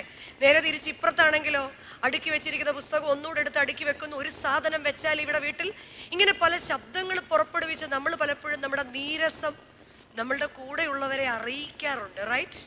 അങ്ങനെ മീഖൾ രാജ്ഞിയുടെ മുഖത്ത് അത് കാണാൻ സാധിച്ചു. ദാവീദ് രാജാവ് കാര്യം അന്വേഷിച്ചപ്പോൾ മീഖൾ രാജ്ഞി പറഞ്ഞു, ഈ ദേശത്തിന്റെ രാജാവ് ഇത്ര ഹീനനും നിന്ദ്യനുമായിട്ട് പഞ്ഞി നൂലങ്കി ധരിച്ച് നൃത്തം ചെയ്യാൻ നിങ്ങൾക്ക് നാണമുണ്ടോ മനുഷ്യ എന്ന്. ദാവീദ് രാജാവ് ഭക്തനാണേ, നൃത്തം ചെയ്ത് ദൈവത്തെ സ്തുതിച്ചുകൊണ്ട് വന്നവനാ. നൃത്തമൊക്കെ അങ്ങോട്ട് ഉപേക്ഷിച്ച് അതങ്ങോട്ട് താത്തു വെച്ചിട്ട് പറഞ്ഞു, നിന്റെ അപ്പനായ ശൗൽ രാജാവിനേക്കാൾ എന്നെ ഉയർത്തിയ ദൈവത്തിന്റെ മുൻപിൽ ഞാൻ ഇനിയും നൃത്തം ചെയ്യും. ഇത് ആനുകാലിക കുടുംബ ജീവിതങ്ങളുമായിട്ട് നല്ല സാമ്യമുള്ള ഒരു വേദഭാഗമാണ്. കാരണം എന്താണ്? മീഖൾ രാജ്ഞിയുടെ ഉള്ളിലൊരു തോന്നലുണ്ട്, ഞാൻ ശൗൽ രാജാവിന്റെ മകളാണ്. രണ്ടാമതൊരു തോന്നലുണ്ട്, ദാവീദ് ആരാണ്? രാജാവ് എന്നുള്ളത് മാറ്റിയാൽ ദാവീദ് ആരാണ്? ആട്ടിടയനാ. നിങ്ങൾ എത്രയൊക്കെ ഒരുങ്ങിയാലും നിങ്ങൾ ആര് തന്നെയാണ്? ഇങ്ങനെ നമുക്ക് പലപ്പോഴും നമ്മൾ നമ്മുടെ ജീവിത പങ്കാളികളെ കുറിച്ച് വിലയിട്ടിട്ടുണ്ട്. അത് നമ്മൾക്ക് എന്ത് ചെയ്യും? ഹൃദയം നിറഞ്ഞു കവിയുമ്പോൾ വായി ചിലപ്പോൾ അത് വിളിച്ചു പറയും. നമ്മൾ നമ്മുടെ ജീവിത പങ്കാളിയെ, നമ്മളുടെ മക്കളെ വിലയിട്ടിട്ടുണ്ട്. എന്നിട്ട് പലപ്പോഴും നമുക്ക് ദേഷ്യം വരുമ്പോൾ നമ്മൾ ഇതെല്ലാം 1974 മുതലുള്ള കാര്യങ്ങൾ ഇങ്ങനെ അക്ക ഇട്ട് നമ്മൾ ഓർമ്മിപ്പിച്ച് ഇടയ്ക്കിടയ്ക്ക് മറന്നു പോകാതിരിക്കാൻ റിവൈസ് ചെയ്തുകൊണ്ടേയിരിക്കും. നമ്മൾ അപ്പോഴും ഓർക്കാത്തൊരു കാര്യമുണ്ട്, നമ്മൾ ഇത്രയും വർഷം 10-20 വർഷം കൊണ്ട് പഠിച്ച ജീവിത പങ്കാളിയുടെ കുറവ് ഫ്രീ ആയിട്ട് 10-14 വയസ്സുള്ള പിള്ളേർ കേട്ട് പഠിച്ചുകൊണ്ട് ഇരിക്കുകയാണെന്ന് നമ്മൾ പലപ്പോഴും മറന്നുപോകും. ഇവിടെ മീഖൾ രാജ്ഞി നോക്കുമ്പോൾ ദാവീദ് രാജാവ് കുതിച്ച് നൃത്തം ചെയ്യുന്നതും അല്പവസ്ത്രധാരിയായിരിക്കുന്നതാണ് കാണുന്നത്. എന്നാൽ ആ രാജ്യത്തെ മുഴുവൻ ജനങ്ങൾ എന്താ കണ്ടേന്നറിയോ? യഹോവയുടെ പെട്ടകമാണ് കണ്ടത്. ഭാര്യ മാത്രം കണ്ടതെന്താ? ഭർത്താവിന്റെ കുറവാണ്. പലപ്പോഴും ദൈവത്തിന്റെ പ്രിയ ജനമേ, വിശ്വാസികളുടെ സമൂഹമേ, നമ്മളുടെ ജീവിത പങ്കാളികൾ നമുക്ക് ചെയ്തു തരുന്ന, നമ്മളുടെ മക്കൾ നമുക്ക് ചെയ്തു തരുന്ന, നമ്മളുടെ മാതാപിതാക്കൾ നമുക്ക് നൽകിയിട്ടുള്ളതിനൊക്കെ നമുക്ക് ഒരുപാട് കുറവുകളാണ്. നമ്മുടെ നോട്ടം പലപ്പോഴും നമ്മുടെ സഹോദരന്റെ കുറവിലേക്കാണ്, നമ്മുടെ ജീവിത പങ്കാളിയുടെ കുറവിലേക്കാണോ? കർത്താവേ, എൻ്റെ നോട്ടം എൻ്റെ ജീവിത പങ്കാളി എനിക്ക് വേണ്ടി സഹിക്കുന്ന ത്യാഗത്തിലാണോ? അതോ അവരുടെ കുറവുകളിലേക്കാണോ? അതോ അവരുടെ വീടിലെ കുറവുകളിലേക്കാണോ? അവരുടെ സഹോദരങ്ങളുടെ കുറവുകളിലേക്കാണോ? ഏത് കാര്യത്തിനും ഒരു ന്യൂനതയോ ബലഹീനതയോ വിളിച്ചു പറയുന്ന കാരണം എന്താണ്? പലപ്പോഴും ഫോക്കസ് ഓൺ ക്രൈസ്റ്റ് എന്നതിനേക്കാൾ ഉപരിയായി അവരിലെ ക്രിസ്തുവിനെ കാണാൻ സാധിക്കാതെ, അവരുടെ ഉള്ളിലെ ക്രിസ്തുവിനെ കാണാൻ സാധിക്കാതെ കുറവുകളെയാണ് കാണാൻ സാധിക്കുന്നത്. എന്നിട്ട് എന്ത് ചെയ്യും? ജീവിതം അവസാനിച്ച് കഴിയുമ്പം അച്ചായൻ ഉണ്ടായിരുന്നപ്പം എനിക്ക് ഒന്നിനും അച്ചായൻ കൂടെ ഉണ്ടായിരുന്നപ്പോൾ ഒരു ദിവസം അത് പറഞ്ഞിരുന്നെങ്കിൽ, തിരിച്ച് അവൾക്ക് വയ്യാതായ പിന്നെ എൻ്റെ കാര്യങ്ങളെല്ലാം നാട്ടിലാണ് ഇരിക്കുന്നതെങ്കിലും ഞാൻ വിളിക്കുമ്പോൾ ഓടി വന്ന് ഫോൺ എടുക്കാൻ അവള് മാത്രമേ ഉള്ളൂ എന്ന് വിചാരിക്കാതെ പലപ്പോഴും കുറവുകളും കുറ്റങ്ങളും മാത്രം പറയുമ്പോൾ നമ്മൾ മറന്നു പോകരുത്. ദേവാലയത്തിന്റെ നടുവിൽ വെച്ച് പുരോഹിതന്റെ കൈകൾ കൊണ്ട് 2 കൈകളെ കൂട്ടിപ്പിടിച്ച് കർത്താവ് തമ്പുരാൻ പറഞ്ഞു, അല്ലയോ മണവാള, ഈ മണവാട്ടി നിനക്ക് രമ്യമാണെന്ന് പറഞ്ഞത് മറന്നു പോകരുത്. കുറവുകളോടും കുറ്റങ്ങളോടും കൂടി ആ കുരിശിനെ സഹിക്കാനാണ് കർത്താവ് നമ്മളോട് പറയുന്നത്. തൻ്റെ മുൻപിൽ വെച്ചിരിക്കുന്ന സന്തോഷമേ അവൻ ലക്ഷ്യം വെച്ചുള്ളൂ. അതിനവൻ എന്തു ചെയ്തു? അവൻ ക്രൂശിനെ സഹിച്ചു. എൻ്റെ കർത്താവ് എൻ്റെ കൂടെയുണ്ട്. അതുകൊണ്ട് ആ കർത്താവ് മത്തായി ശ്ലീഹയുടെ സുവിശേഷത്തിൽ 11-ാം അധ്യായത്തിൽ നമ്മളോട് പറഞ്ഞത്, എന്നെ അനുഗമിക്കുവാൻ ഇച്ഛിക്കുന്നവൻ തന്നെ താൻ ത്യജിക്കണം. പലപ്പോഴും ജീവിത പങ്കാളിയുമായി പൊരുത്തപ്പെടണമെങ്കിൽ തന്നെത്താൻ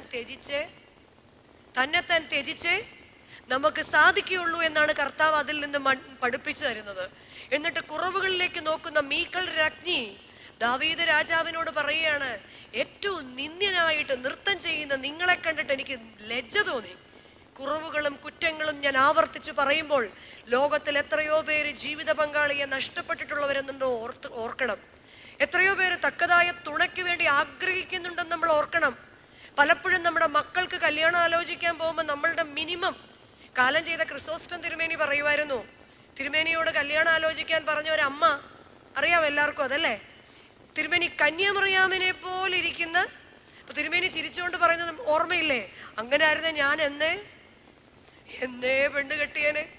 അത് കേൾക്കുമ്പോൾ ഞാൻ എപ്പോഴും ഓർക്കാറുണ്ട്, കന്യകമറിയാമിനെ പോലൊരു പെൺകുട്ടിയെ നിങ്ങൾ ആഗ്രഹിക്കുന്നെങ്കിൽ നിങ്ങളുടെ കയ്യിൽ ചൂണ്ടിക്കാണിക്കാൻ ഒരു യൗസേപ്പ് ഉണ്ടാവണം.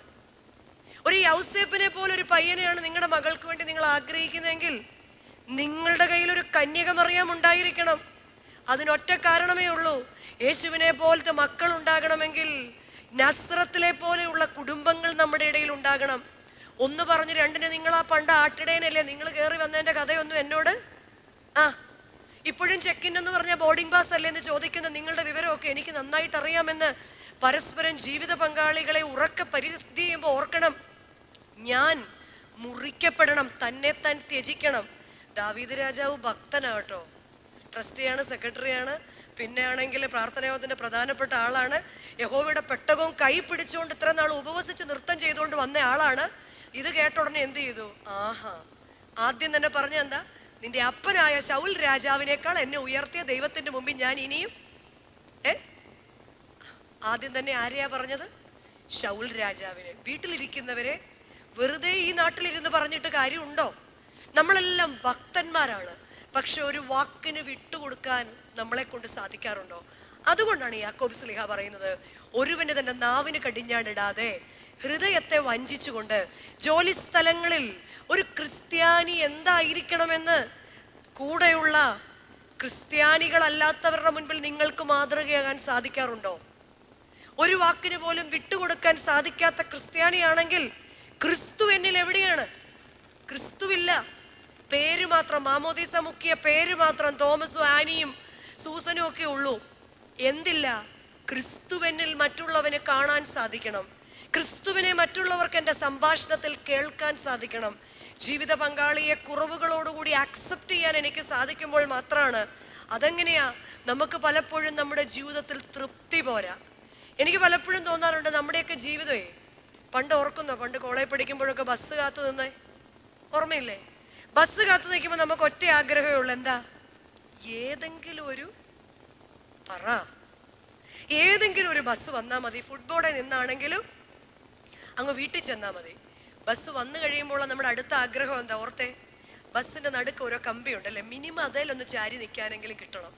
പിന്നെ നമ്മുടെ ലക്ഷ്യം എന്തായിരുന്നു പണ്ട്? പിന്നെ ആരെങ്കിലും കവറൊക്കെ പെറുക്കി കിട്ടുന്നുണ്ടെങ്കിൽ നമ്മൾ ഒരൊറ്റ പോക്കാണ്. ഗാന്ധിജി ദണ്ഡിയാത്രയ്ക്കൊക്കെ പോയ പോലെ കാല് നീട്ടി വെച്ച് അവരുടെ അടുത്ത് പോയി നിൽക്കും. പിന്നെ നമുക്ക് ഒറ്റ ആഗ്രഹമുള്ള എന്താ? ആ സീറ്റിലൊന്ന് സീറ്റിൽ ഇരുന്ന് കഴിഞ്ഞാൽ നമുക്ക് ഒറ്റ ആഗ്രഹമുള്ള എന്താ? 2 പേരുടെ സീറ്റ് ആണെങ്കിൽ 1.5 സീറ്റ് എനിക്ക് വേണം. ശരിയാണോ? 1.5 സീറ്റ് എനിക്ക് വേണം. ഇത് കഴിയുമ്പോൾ നമ്മുടെ ആഗ്രഹം എന്താ? കർത്താവ്, ഇതിനി എങ്ങ് നിർത്താതെ അങ്ങ് അത്തിക്കയത്ത് മാത്രമേ നിർത്താവേ. ബസ് കാത്തു നിന്നപ്പോൾ നമ്മുടെ ആഗ്രഹം എന്തായിരുന്നു? ഏതെങ്കിലും ബസ് ഇവിടെ ഒന്ന്. ഇതുപോലാണ് നമ്മുടെ ജീവിതം. ഒന്നുമില്ലാതെ കയറി വന്നവരാണ്, ഒരു പ്രതീക്ഷയുമില്ലാതെ കയറി വന്നവരാണ്, 0 വെട്ടിക്കളിച്ച് തുടങ്ങിയവരാണ്. എന്നാൽ നമുക്ക് ഇന്നത്തെ ടെൻഷൻ എന്താണെന്നറിയോ? മൈഗ്രേറ്റ് ചെയ്ത് കുഞ്ഞുങ്ങളുടെ കൂടെ ഓസ്ട്രേലിയ സെറ്റിൽ ആവണോ അതോ നാട്ടിൽ പോണോ? നാട്ടിൽ കൊതുക. നമ്മൾ കൊതുകിനെ ഒന്നും കണ്ടിട്ടില്ലല്ലോ. നാട്ടിലെന്താണ് കൊതുക. അതോ ഇനി മക്കളെ എങ്ങനെങ്കിലും ഒന്ന് ഉരുട്ടി എങ്ങോട്ടെങ്കിലും കയറ്റിവിട്ട് അവിടോട്ട് എങ്ങോട്ടാണ് ഞാൻ പോകേണ്ടത്? ഇങ്ങോട്ട് വരാൻ നേരത്തെ ഒറ്റ ആഗ്രഹമേ ഉണ്ടായിരുന്നുള്ളൂ, ഉണ്ണാനും ഉടുപ്പാനും ഉണ്ടെങ്കിൽ എനിക്കത് ഇപ്പോൾ മതിയായില്ല. ഇന്നലെ എൻ്റെ കൂടെ ഇന്നലെ 2-3 ഫ്ലൈറ്റ് ഒന്നിച്ചേ ഉണ്ടായിരുന്ന സമയം കൊണ്ട് ഗേറ്റ് നമ്പറൊക്കെ മാറി. അപ്പം എന്നോടൊരു ആൻറ്റി, നല്ല പ്രായമുണ്ട് കേട്ടോ, ആ ആൻറ്റിക്ക് നടക്കാൻ പോലും വയ്യ. ഇവിടെ എന്തോ ഞാൻ നിലനിർത്തു. അതേ സമയത്ത് ആൻറ്റിയുടെ മോള് US പോകുന്നുണ്ട്. പരിചയപ്പെട്ടപ്പോൾ മോൻ ഓൾറെഡി US ഞാൻ ഓർക്കുക, ദൈവമേ എന്തിനാ ഈ പാവം കഷ്ടപ്പെടുന്നത്? വീട്ടിലെങ്ങാനും നടക്കുന്നത് പോലും വലിയ ബുദ്ധിമുട്ടിയാ. പക്ഷെ എന്നാലും നമുക്ക് മതിയാവത്തില്ല. ജീവിക്കാനുള്ളത് മതി എന്ന് പറഞ്ഞ സ്ഥാനത്ത് കർത്താവേ, ഓരോ ദിവസവും count your blessings. You should count your blessings. ദൈവം തന്നതിനെ നന്ദിയോടെ ഓരോ ദിവസവും എണ്ണി വൈകുന്നേരം സ്തുതിക്കാൻ എത്ര പേർക്ക് സാധിക്കാറുണ്ട്? അല്ലെങ്കിൽ സാധിക്കണം. എണ്ണി സ്തുതിക്കാൻ എത്ര പേർക്ക്? കർത്താവെ, നീ തന്നതായി കാണുന്നതെല്ലാം, ഇത് തന്നതിനായിട്ട് സ്തോത്രം. എല്ലാവരുടെയും മക്കള് ഫസ്റ്റ് ആയിരിക്കും.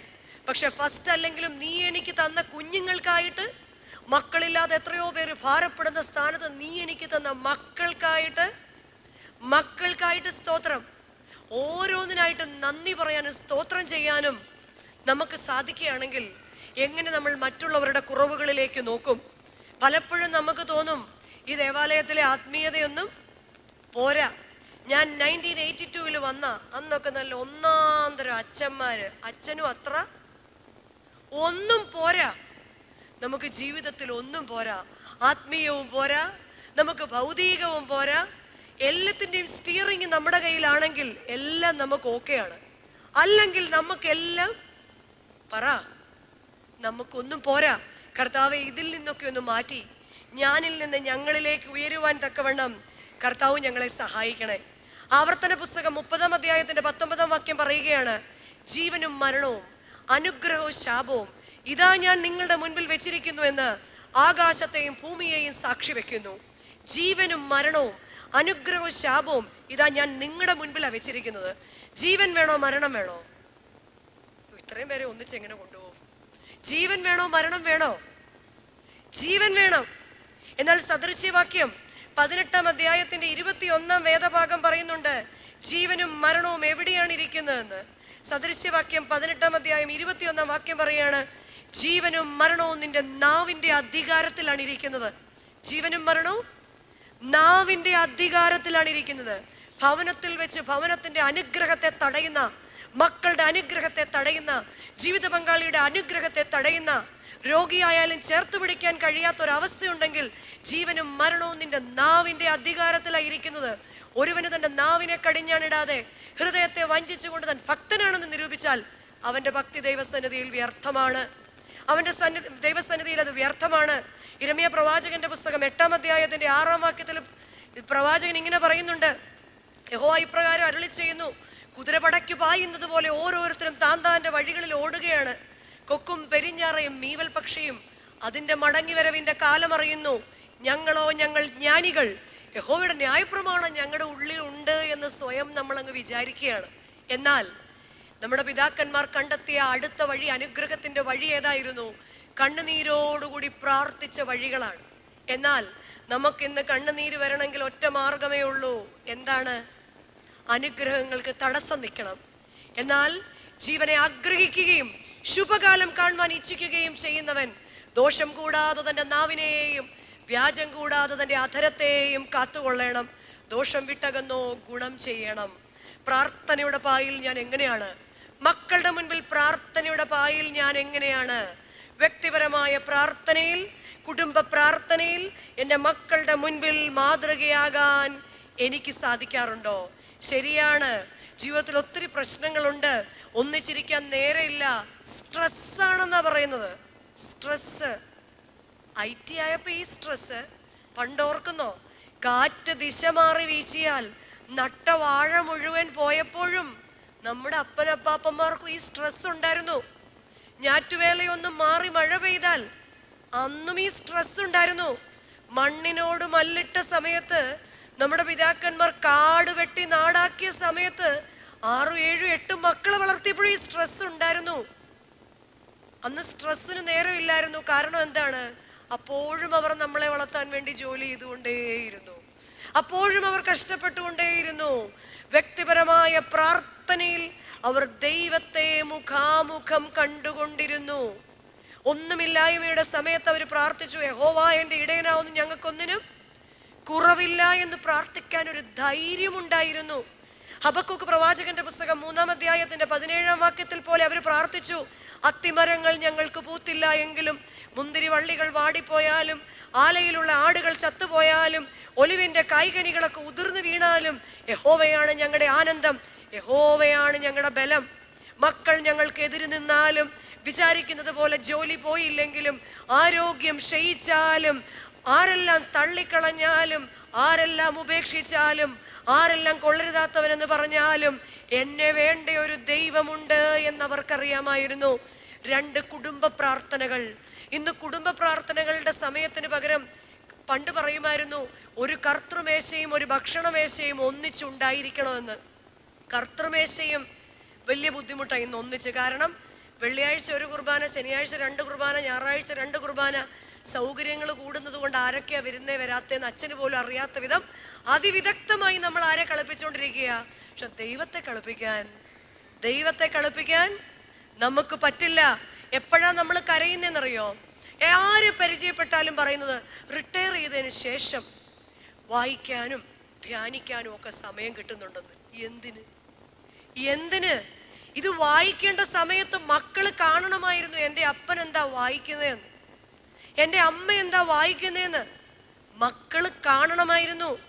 ദൈവത്തിന്റെ വചനം അതിവേഗത്തിൽ സഞ്ചരിക്കുന്നു. ദൈവത്തിന്റെ ആജ്ഞ ഭൂമിയിലേക്ക് വരുന്നു. ഉളവാകട്ടെ എന്ന് പറഞ്ഞ വചനം ഭൂമി ഉണ്ടാക്കിയെങ്കിൽ ഇവിടെ ഇരുന്ന് മുട്ടുമടക്കിയാൽ അങ്ങ് നാട്ടിൽ അനുഗ്രഹം തരുന്ന ദൈവത്തെ കണ്ടറിഞ്ഞവരല്ലേ നമ്മൾ. കുടുംബ പ്രാർത്ഥനകൾ മക്കളുടെ മുൻപിൽ പായിലിരുന്ന് പ്രാർത്ഥിക്കാൻ ഇന്ന് എനിക്ക് സമയം കിട്ടിയില്ലെങ്കിൽ, ഒത്തിരി കുനിഞ്ഞിരുന്ന് കരയാനുള്ള സമയം കർത്താവ് കരുതി വെക്കും. ഇന്ന് അവരുടെ മുൻപിൽ ഇരുന്ന് കരയാൻ അതായിരുന്നില്ലേ നസ്രാണികളുടെ പാരമ്പര്യം? നമ്മൾ വലിയ പാരമ്പര്യം പറയുന്നവരാ അല്ലേ? ആരെങ്കിലും 10 മിനിറ്റ് കിട്ടിയാ മാർത്തോമാ ശ്ലീഹ വന്ന സമയത്ത് നേരിട്ട് നിരണം പള്ളിയുടെ പുറകിൽ കൂടെ വന്ന് മുക്കിയ വലിയ പാരമ്പര്യമൊക്കെ അവകാശപ്പെടും. 10 മിനിറ്റ് ആരെങ്കിലും കിട്ടിയാൽ ഞാൻ ഇന്ന തിരുമേനിയുടെ ഇല്ലേ കർത്താവ് എന്ത് പറയും? അങ്ങോട്ട് നീങ്ങിക്കാൻ പറയും. അങ്ങോട്ട് നീങ്ങി പോകുവീൻ ഞാൻ നിന്നെ. ആ ശബ്ദം കേൾക്കാതിരിക്കണമെങ്കിൽ പ്രാർത്ഥിക്കേണ്ട സമയത്ത് മക്കളുടെ മുൻപിൽ മാതൃകയാകാൻ നമുക്ക് സാധിക്കണം. അല്ലെങ്കിൽ ഞാൻ ദൂരെയാണെങ്കിൽ മക്കളെ ഇന്ന സമയത്ത് പ്രാർത്ഥിച്ചോന്ന് എല്ലാ ദിവസവും ചോദിക്കാൻ നമുക്ക് സാധിക്കണം. മക്കൾ പ്രാർത്ഥിച്ചോ? ഇന്നും ഞാൻ ഓർക്കുന്നുണ്ട്, ഞാൻ ഇന്ന് ഇങ്ങോട്ട് വരാൻ നേരത്തെ എൻ്റെ അമ്മയ്ക്ക് മെസ്സേജ് അയച്ചു, അമ്മേ ഞാൻ ഇതുപോലെ പള്ളിയിലോട്ട് പോവാ. എൻ്റെ അമ്മ എന്നോട് ചോദിച്ചു, മോനെ പ്രാർത്ഥിച്ചിട്ടാണോ? എല്ലാ ദിവസവും രാവിലെ സ്കൂളിൽ പോകാൻ നേരത്തെ എന്നോട് ചോദിക്കും, മോനെ പ്രാർത്ഥിച്ചിട്ടാണോ? അപ്പൊ ഞാൻ ഓർക്കും, ദൈവമേ, ഈ ലോകത്തിൽ മറ്റാർക്കും ഇല്ലാത്തൊരു സംശയം ഇപ്പോഴും ആരെക്കുറിച്ചുണ്ട്? അപ്പനും അമ്മയ്ക്കും മക്കളെ കുറിച്ചുണ്ട്. മക്കൾ പ്രാർത്ഥിക്കണം. എപ്പോഴും ഞാൻ ഓർക്കാറുണ്ട്, അച്ഛൻ്റെ അമ്മ എന്നോട് പറയും, നീ അച്ഛനോട് പറയണം നല്ലപോലൊക്കെ. പിന്നെ അച്ഛൻ എന്തോ ചെയ്യുന്നു? അച്ഛന് വേറെ ഒന്നിനും പോവാൻ നേരം കിട്ടുന്നില്ല അല്ലേ? 1 കിലോ ബീൻസ് പോലും വാങ്ങാൻ നേരം കിട്ടുന്നില്ലെന്ന് അച്ഛൻ പറയുന്നത്. ബാക്കി മുഴുവൻ സമയവും എന്ത് ചെയ്തോണ്ടിരിക്കുക? പക്ഷെ അപ്പോഴും അപ്പൻ്റെയും അമ്മയുടെ ഉള്ളിലെ ആദ്യം എന്താ? പ്രാർത്ഥിക്കുന്നുണ്ടോ? ഈ ചിന്ത നമുക്ക് നമ്മുടെ മക്കളെ കുറിച്ച് ഉണ്ടാകാറുണ്ടോ? അതിന് ആദ്യം എന്ത് ചെയ്യണം? പായിൽ മുട്ടുമടക്കി കാണിച്ചു കൊടുക്കണം. ദാനിയേൽ പ്രവാചകന്റെ പുസ്തകം 6-ാം അധ്യായത്തിൽ ദാനിയേൽ അന്യരാജ്യത്തായിരിക്കുമ്പോഴും രാജ്യത്തിന്റെ രാജാവിനെ ആരാധിക്കണമെന്ന് രാജ്യത്ത് കൽപ്പനയുള്ളപ്പോഴും ദാനിയേലിനെ കുറിച്ച് പറയുന്നുണ്ട്, അവൻ പതിവ് പോലെ ദൈവസന്നിധിയിൽ മുട്ടുമടക്കി പിന്നെന്ത് ചെയ്തു? യെരൂശലേമിന് നേരെയുള്ള കിളിവാതിൽ തുറന്നിട്ട് പ്രാർത്ഥിച്ചു. 6-ാം അധ്യായത്തിന്റെ 10-ാം വാക്യത്തിൽ ദാനിയേലിനെ കുറിച്ച് പറയുന്ന സാക്ഷ്യ, പതിവ് പോലെ. ഇന്ന് കേട്ടിട്ട് പ്രാർത്ഥിച്ചിട്ട് കാര്യമില്ല. പതിവ് പോലെ അബ്രഹാം ആശയ്ക്ക് വിരോധമായി ആശിച്ചതുപോലെ നടക്കുമെന്ന് കരുതി ദൈവസന്നിധിയിൽ മുട്ടുമടക്കാൻ സാധിക്കുന്നുണ്ടോ? യെരൂശലേമിന് നേരെ കിളിവാതിൽ തുറന്നിട്ട്, തൻ്റെ സ്വപ്നങ്ങളുടെ നേരെ കിളിവാതിൽ തുറന്നിട്ട് പ്രാർത്ഥിക്കാൻ മക്കളുടെ മുൻപിൽ കാണിക്കുന്നുണ്ടെങ്കിൽ, മാർക്ക് കുറഞ്ഞെന്ന് പറഞ്ഞ് ഒരു കുഞ്ഞും നമ്മുടെ വീട്ടിൽ നിന്ന് ഇറങ്ങിപ്പോകുകയോ ഒരു കുഞ്ഞും ആപത്ത് ചെയ്യുകയോ ചെയ്യില്ല. കാരണം എന്തെല്ലാം സംഭവിച്ചാലും കർത്താവ് ഉണ്ട് എന്ന് നമ്മൾ അവരെ പഠിപ്പിക്കുകയാണ്. 3 നമ്മുടെ പിതാക്കന്മാർ നമ്മെ പഠിപ്പിച്ച കണ്ണുനീരിന്റെ പ്രാർത്ഥനയുടെ വഴിയായിരുന്നു ആരാധനയുടെ വഴി. ഇന്ന് പലപ്പോഴും രാവിലെ എണീച്ച് പ്രാർത്ഥിക്കാൻ പള്ളിയിലേക്കൊക്കെ വരാൻ നമ്മുടെ സമയത്തിന് ആരാധന ക്രമീകരിക്കാനാണ് നമുക്കിഷ്ടം. എന്നാൽ മണിക്കൂറുകളും കിലോമീറ്ററുകളും നടന്നുപോയ ഒരു ബാല്യമുണ്ടായിരുന്നില്ലേ? മറന്നുപോയോ? എന്നാൽ എന്താണ് നമ്മൾ പലപ്പോഴും ആ ദൈവത്തെ മറന്നു പോകുന്നത്? അതുകൊണ്ട് പ്രിയമുള്ളവരെ, നമ്മുടെ ജീവിതത്തിലെ 3 തരം പ്രതിസന്ധികളുണ്ട്. ഒന്നാമത്തെ പ്രതിസന്ധി എന്താണ്? തമ്പുരാൻ അറിഞ്ഞുകൊണ്ട് നമ്മുടെ ജീവിതത്തിൽ തരുന്ന പ്രതിസന്ധികൾ. തമ്പുരാൻ അറിയാതെ അല്ല, തീർച്ചയായിട്ടും തമ്പുരാൻ നമ്മളെ ചെത്തിവെടിപ്പാക്കാൻ വേണ്ടി നമ്മുടെ ജീവിതത്തിൽ വരുന്ന പ്രതിസന്ധികൾ. എല്ലാ പ്രതിസന്ധികളും ശാപമോ പാപമോ രോഗമോ ഒന്നുമല്ല, മറിച്ച് കർത്താവ് അറിയാതെ എനിക്കൊന്നും ഭവിക്കുകയില്ല എന്ന് മറ്റുള്ളവരുടെ മുൻപിൽ സാക്ഷ്യമാകാൻ വേണ്ടിയുള്ള പ്രതിസന്ധികൾ. 1 പത്രോസ് 5-ാം അധ്യായത്തിന്റെ 6-ാം വാക്യം അതിന് മറുപടി പറയുകയാണ്. അതുകൊണ്ട് അവൻ തക്ക സമയത്ത് നിങ്ങളെ ഉയർത്തേണ്ടതിന് ബലമുള്ള അവന്റെ കൈക്കീഴിൽ താണിരിപ്പീൻ. അല്പം കൂടെ താണിരിപ്പാൻ കർത്താവ് നമുക്ക് നൽകുന്ന അല്പം കൂടെ കരയാൻ കർത്താവ് നമുക്ക് തരുന്ന പ്രതിസന്ധികൾ. ജീവിതത്തിൽ നമ്മളെ ചെത്തി വെടിപ്പാക്കാനായി കർത്താവ് തരുന്നതാണ് ചില പ്രതിസന്ധികൾ. അത് കടന്നു പോകുമ്പോൾ നമ്മൾ പറയും, കർത്താവേ അന്നത് വന്നതുകൊണ്ടാണ് ഞാൻ നിന്നെ കൂടുതൽ. ആശുപത്രിയുടെ ഐസിയുവിന്റെ വാതിക്കൽ നിൽക്കുമ്പോൾ നമുക്കുണ്ടാകുന്ന ആ ഒരു ദൈവത്തോടുള്ള ബന്ധം പലപ്പോഴും സുഖലോലുപതയിൽ ഉണ്ടാകില്ല. ദൈവം നമ്മെ സ്നേഹിക്കുന്നത് കൊണ്ട് നമ്മെ ചെത്തി വെടിപ്പാക്കും. 2, ശത്രു നമ്മെ നശിപ്പിക്കാൻ നോക്കുന്നത്. ശത്രു പലപ്പോഴും നമ്മളെ നശിപ്പിക്കാൻ, നമ്മളെ തകിടം മറിക്കാൻ നോക്കുന്ന അനുഭവങ്ങളുണ്ട്. അപ്പോഴും ഒരു ദൈവഭക്തൻ മുറുകെ പിടിച്ചുകൊണ്ട് പറയണം, ഫിലിപ്പിയർ 4:19, എൻ്റെ ദൈവമോ നിങ്ങളുടെ ബുദ്ധിമുട്ടുകളൊക്കെയും തൻ്റെ ധനത്തിനൊത്തവണ്ണം, ദൈവത്തിൻ്റെ ധനത്തിനൊത്തവണ്ണം തീർത്തു തരുവാൻ എൻ്റെ ദൈവം മതിയായവനാണ്. മക്കളോട് പറയണം, ആരെല്ലാം നമ്മളെ തകർക്കാൻ നോക്കിയാലും ചോദിക്കുന്നതിലും നനയ്ക്കുന്നതിലും അത്യന്തം പരമായി നടത്താൻ ശക്തിയുള്ള ഒരു ദൈവം നമുക്കുണ്ട്. നമ്മൾ കഷ്ടത്തിന്റെ അപ്പം തിന്നാലും, ഞെരുക്കത്തിന്റെ വെള്ളം കുടിച്ചാലും, ജോലി നഷ്ടപ്പെടുന്ന ഭീതിയിൽ കൂടി കടന്നുപോയാലും, മനഃപൂർവ്വം നമ്മുടെ ചുറ്റും നമ്മളെ ഏറ്റവും വിശ്വസിച്ചവർ നമ്മളെ ചതിച്ചാലും, സങ്കീർത്തനക്കാരൻ 3:6 പറയുന്നത് പോലെ, എനിക്ക് വിരോധമായി ചുറ്റും പാളയം ഇറങ്ങിയിരിക്കുന്ന 1000 ജനങ്ങളെ കണ്ട് ഞാൻ ഭയപ്പെടുകയില്ല എന്ന്. ശത്രു നമ്മളെ തകർക്കാൻ പോകുമ്പോൾ തളർന്നു പോകരുതൊരു വിശ്വാസി, മറിച്ച് ക്രിസ്തുവിൽ ബലപ്പെട്ടിരിക്കണം, അല്ലേ? പലപ്പോഴും ആശ്രയമാണെന്ന് നമ്മൾ വിചാരിച്ച പലരും സാമ്പത്തികമായ ഒരു ബുദ്ധിമുട്ടുകൾ വരുമ്പോൾ നമ്മളെ കാണാതെ പോകും. അപ്പോൾ സാധു കൊച്ചു കുഞ്ഞ് ഉപദേശിയോടൊപ്പം ചേർന്ന് പറയണം, ആരും സഹായമിൽ എല്ലാവരും പാരിൽ കണ്ടും കാണാതെയും പോകുന്നവർ, എന്നാൽ എനിക്കൊരു സഹായകൻ നീലുണ്ടെന്നറിഞ്ഞതിൽ.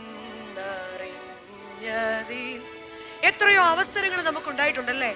ജോലിയുടെ പ്രശ്നങ്ങളില്, ആരോഗ്യത്തിന്റെ പ്രശ്നങ്ങളില്, സാമ്പത്തികമായ പ്രശ്നങ്ങളില് ആരും സഹായിക്കാത്തപ്പോൾ സഹായം കൊണ്ട് ഇറങ്ങി വരുന്ന, പകൽ മേഘസ്തംഭവും രാത്രി അഗ്നിതൂണുമായി ഇറങ്ങി വരുന്ന ഒരു ദൈവം. ഹാഗാറിന്റെ കണ്ണുനീര് കണ്ടിട്ട് തലമുറയുടെ മുൻപിൽ ഉറവയെ തുറന്നു കൊടുത്തൊരു ദൈവത്തെ നിങ്ങൾ കണ്ടിട്ടില്ലേ? ഹാഗാറിന്റെ കണ്ണുനീരിനെ മറികടക്കാത്തൊരു ദൈവത്തെ കണ്ടിട്ടില്ലേ?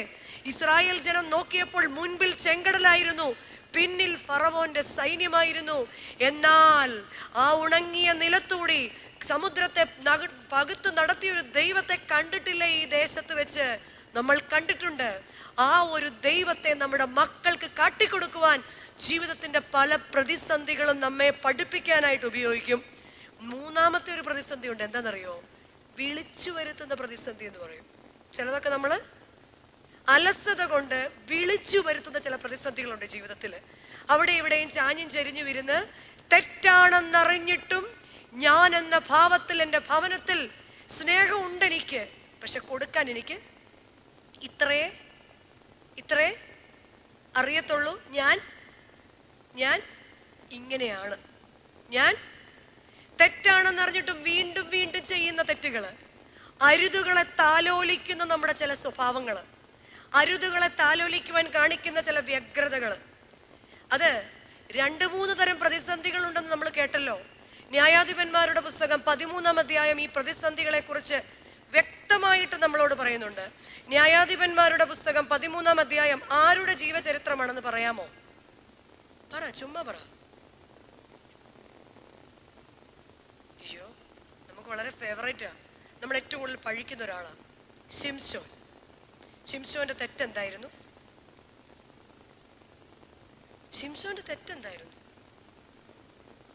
എന്ത് ചെയ്തു ശിംശോൻ? തന്റെ അവകാശത്തെ അലക്ഷ്യമാക്കി. എങ്ങനെയാണ് അലക്ഷ്യമാക്കിയത്? തന്റെ അവകാശമായിരിക്കുന്ന ദൈവത്തിന്റെ സന്നിധിയിൽ തന്റെ അവകാശമായിരുന്ന ആ ശക്തി തന്റെ മുടിയിലായിരുന്നു എന്നറിഞ്ഞിട്ടും അവൻ എന്ത് ചെയ്തു? നമുക്കാകെ അറിയാവുന്ന കാര്യമാണ്. ദലീല എന്ന് പറയുന്ന ഒരു സ്ത്രീയുടെ മടിയിൽ കിടന്നു, പാപം ചെയ്തു. എന്നാൽ ശിംശോനെ കുറിച്ചുള്ള ആദ്യത്തെ തെറ്റ് അവിടെയല്ല.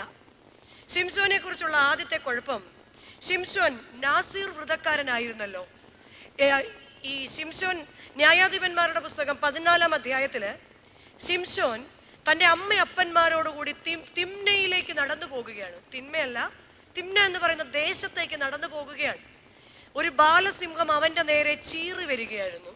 ഒരാട്ടിൻ കുട്ടിയെ പോലെ ശിംശോൻ ഈ ബാലസിംഹത്തെ വലിച്ചു കീറിക്കളഞ്ഞു. ഇങ്ങനെയാണ് 14-ാം അധ്യായത്തിന്റെ 6-ാം വാക്യം പറയുന്നത്.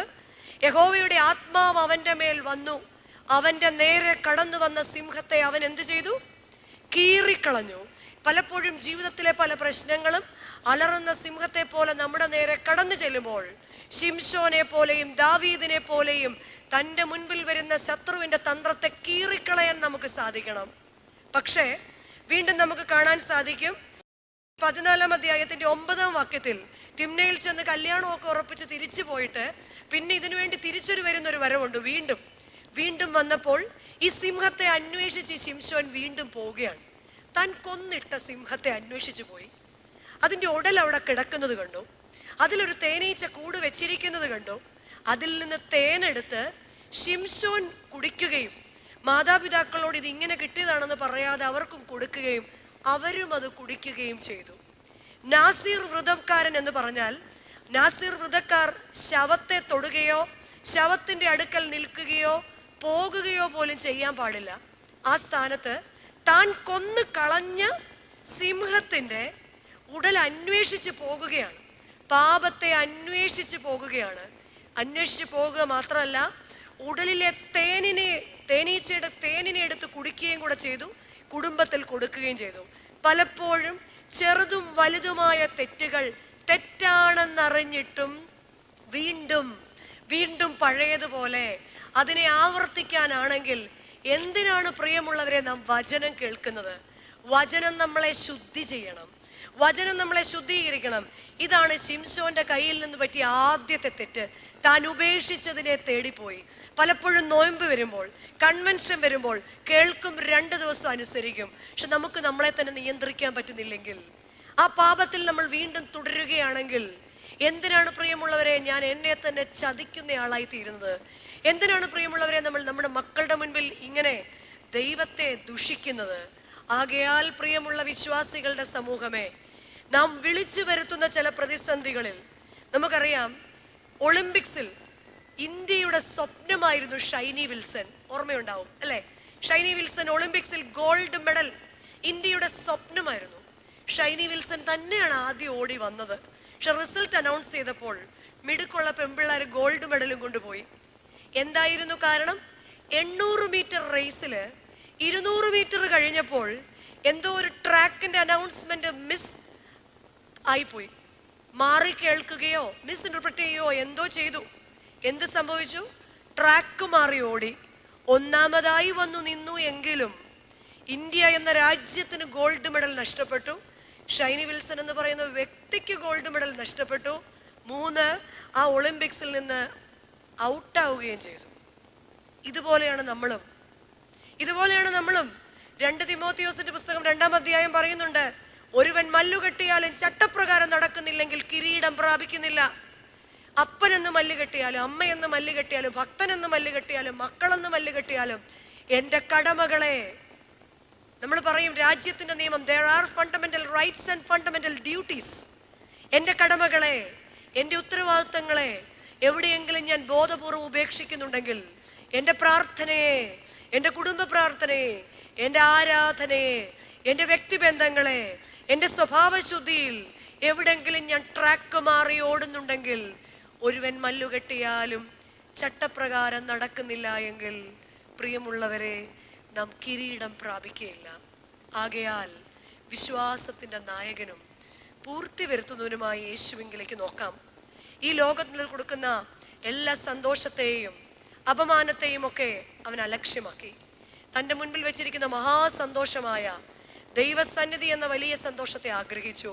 ആകയാൽ പ്രിയമുള്ളവരെ, നമ്മളുടെ സന്തോഷവും ഒരു നിത്യതയാണ്. നമ്മളുടെ സന്തോഷം എന്താണ്? നിത്യതയാണ്. നിത്യത കിട്ടുമെന്ന് ഉറപ്പുള്ള ഒരു കൈ പൊക്കാൻ എന്ന് പറയുമ്പോൾ ചിലപ്പോൾ നമ്മൾ മറ്റുള്ളവരെ കാണിക്കാനെങ്കിലും ഒക്കെ ഒന്ന് പക്ഷെ അവിടെ ഉവ്വ് ഉവ്വ് എന്നും ഇല്ല ഇല്ല എന്നുള്ള ശബ്ദമേ ഉള്ളൂ. യെസ് ഓർ നോയേ ഉള്ളൂ, എക്സ്പ്ലനേഷൻസ് ഇല്ല. യെസ് ഓർ നോയേ ഉള്ളൂ. മൈ ലാസ്റ്റ് ജഡ്ജ്മെന്റ് എന്ന് പറയുന്ന ഒരു ഫേമസ് ആയ ഒരു സ്റ്റോറി ഉണ്ട്. അതിനകത്തില് 7 പേരെ കൊന്ന ഒരാൾ സ്വർഗത്തിലേക്ക് പോകുന്ന ഒരു സാങ്കല്പികമായ ഒരു കഥയുണ്ട്. അവിടെ ചെന്നപ്പോൾ അയാൾ സ്വർഗത്തില്, അയാൾക്ക് തന്നെ അതിശയം, യോ ഞാനെങ്ങനെ സ്വർഗത്തിൽ വന്നേ? അപ്പൊ അവിടെ നോക്കിയപ്പോൾ വിധി നടക്കുന്നതേ ഉള്ളൂ.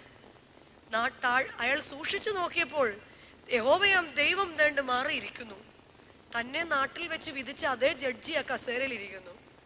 അപ്പൊ പറഞ്ഞു, ആ ഇത് കള്ളത്തരവാ അല്ലേ? അത്രയും നേരം സ്വർഗം എങ്ങനെ കിട്ടിയെന്നായിരുന്നു. ദൈവത്തോട് ചോദിച്ചു, ഇതെങ്ങനെയാ ശരിയാവുക? സ്വർഗത്തിൽ പിതാവെ അവിടുന്നല്ലേ വിധിക്കുന്നത്. കർത്താവ് അവനോട് മറുപടി പറഞ്ഞു, ഇല്ല, എനിക്ക് നിന്നെ വിധിക്കാൻ സാധിക്കില്ല. കാരണം നിന്റെ തിന്മകൾ മാത്രമാ ലോകമുള്ളവർ കാണുന്നതെങ്കിലും നിന്റെ ചെറുതും വലുതുമായി ഒരുപാട് നന്മകൾ ഞാൻ നിന്നിൽ കണ്ട്, ഞാൻ എൻ്റെ ഛായയിലും രൂപത്തിലും നിന്നെ സൃഷ്ടിച്ച, ഭയപ്പെടേണ്ട, ഞാൻ നിന്നോട് കൂടെ ഉണ്ടെന്ന് പറഞ്ഞ് കൂടെ നടന്ന ദൈവ അല്ലേ? എൻ്റെ പേരവനവൻ്റെ ഉള്ളം കയ്യിൽ വഹിച്ചിരുന്ന ദൈവ. അതുകൊണ്ട് എനിക്ക് നിന്നെ വിധിക്കാൻ സാധിക്കുകയില്ല എന്ന്. ആകയാൽ പ്രിയമുള്ളവരെ, ഇങ്ങനെ ഒരു സ്നേഹവാനായ പിതാവാണ് ഉത്തരവാദിത്തങ്ങളെ ഏൽപ്പിച്ച് നമ്മളെ ഈ ഭൂമിയിലേക്ക് വിട്ടിരിക്കുന്നത്.